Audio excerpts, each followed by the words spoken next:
Visit with Dalton Screws here on Gamecock Chatter.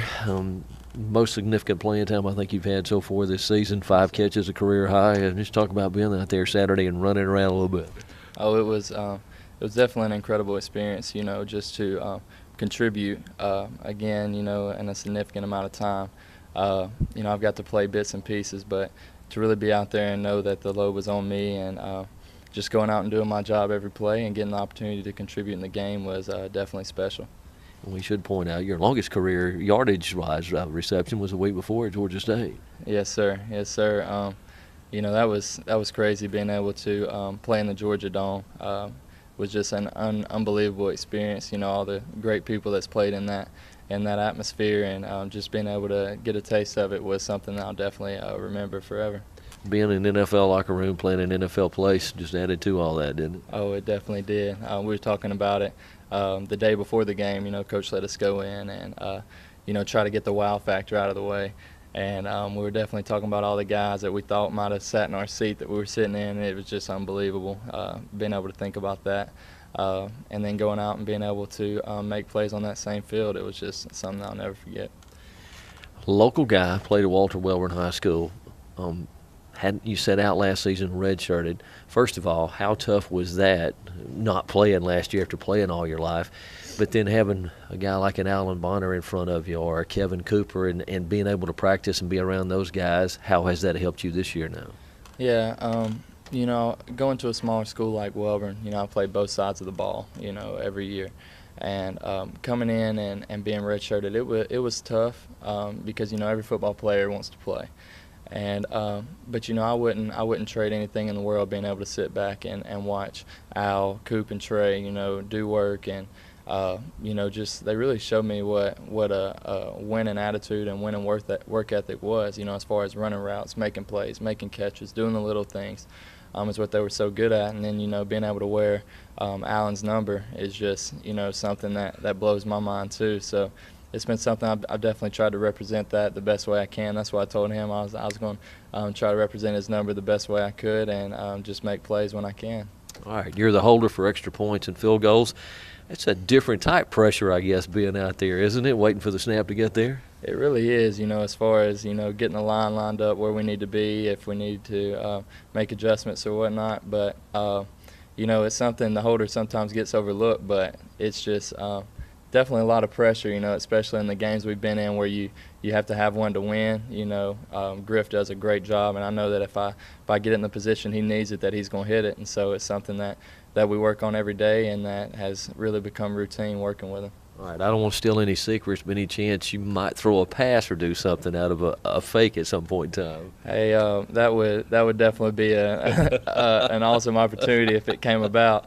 But yeah, I definitely know that those don't come up often. But if I ever get the opportunity, hopefully I'll make the best of the opportunity, whether it's running or throwing, either one they need me to do. So.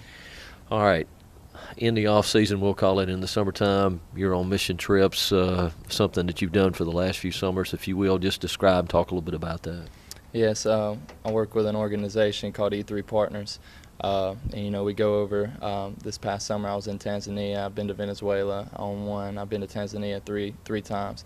And just get to work in the schools, teach about Jesus to people who've never heard the name Jesus, and but also work in the schools, do AIDS testing, eye clinics, community development, find a need that they need, and do our best to do what we can and to teach them how to, without giving financial support, because when we quit giving that, then it kind of cuts them off. But rather we invest in teaching them how to.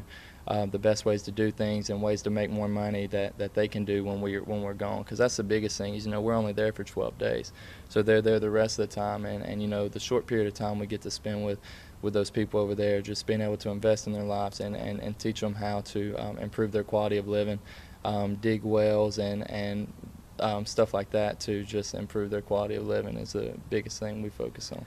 Well, the opportunities here and all the resources that we have, obviously you appreciate them more, I would think, after doing these mission trips and seeing what other people are living in and living through.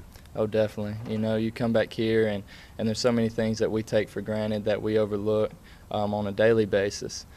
just, walking past a water fountain and being able to get water, just a small example of stuff we take for granted. And, when you go over there and you see how happy the people are, and then you come over here and you see how unhappy we are with all the things in the world to be thankful for, it changes your mindset from a day-to-day basis. And you realize how short life is and how important it is to make the most of your time and of your resources, and how blessed we really are to live in a place where we can enjoy all the luxuries that we have. Have you encountered any game or wildlife of Tanzania or Venezuela or anywhere else? I've had my share of different animals and stuff. Where our tents are and stuff, there's Cape buffalo that'll just come up and roam around, and coming up and seeing that stuff, when you wake up in the morning and eating breakfast with them is kind of nerve-wracking. And then we got to do a little wildlife tour that was just a few miles from where we were staying. So I was like, what wall keeps these in this reserve to where we were? And they was like, no, we just let them roam free. What kind of tigers, bears? What was it? Definitely seen a lot of lions and stuff like that, and zebras.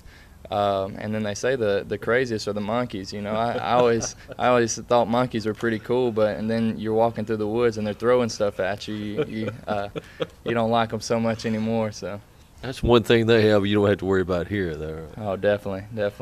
Watch out for the monkeys. Keep them on leashes and stuff here, but. Yeah, it's definitely an incredible experience, and something that I look forward to continuing in the future. Thanks, Dalton. Appreciate your time. Good luck this weekend. Yes, sir. Thank you so much. Dalton and the Gamecocks on the road this week at Tennessee Martin. Game time 2:00. Remember, all the action you can catch it on the Gamecock Sports Network beginning at 1 p.m. on Saturday afternoon.